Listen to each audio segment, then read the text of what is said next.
Brought to you by Dark Souls 3. Pre-order now to receive a free upgrade to the Day 1 edition. On this week's sponsored episode, we're talking the hardest bosses in the Souls series. Now, there are heaps to choose from, and how hard you found each of them probably depends on your character build and your skill level at the time of fighting them. That said, here are 6 of the worst.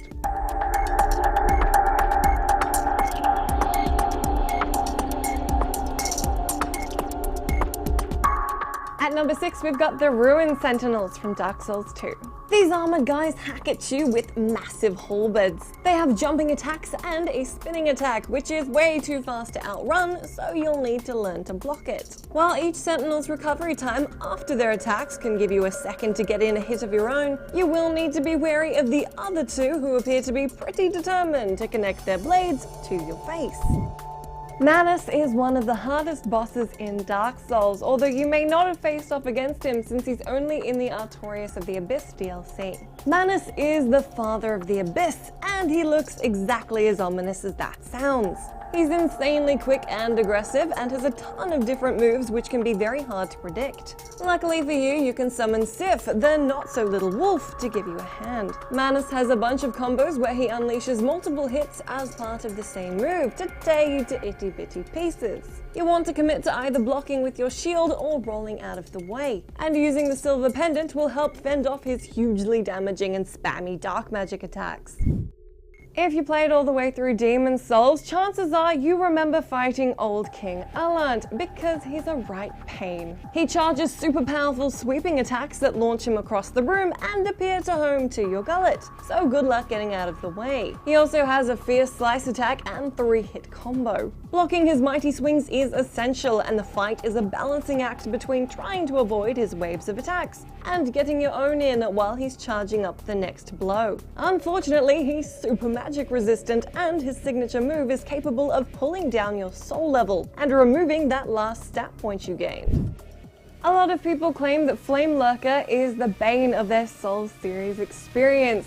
Given he's a monstrous beast engulfed in flame, you can probably understand why. Stonefang Tunnel in Demon Souls is already no walk in the park, but trapped at the end of it is this hulking and super cranky boss. Not only will Flame Lurker smack you in the face with his fiery paws, he slams down massive fireball attacks that are extremely hard to avoid. He's very quick and has no qualms about charging after you relentlessly before launching an attack, to ensure you have maximum difficulty getting out of the blast radius. Luckily for you, he's pretty weak to magic, just so long as you don't use fire magic, which you wouldn't because the guy is literally 99% fire. I'm sure you're expecting this one, so I'm going to roll through it quickly. Dragon Slayer Ornstein and Executioner Smaug are the dynamic duo who guard the Princess of Sunlight in Dark Souls, and they're bloody rough to kill. Usually you can adapt your build and attack style to the foe you're facing, but that becomes way harder when you need to deal with one speedy spear-wielding agile bastard and an enormous lumbering dude with a giant hammer at the same time. Make sure you don't damage both bosses at once, since the second surviving guy will absorb his dead pal and regenerate to full health when you do manage to kill one.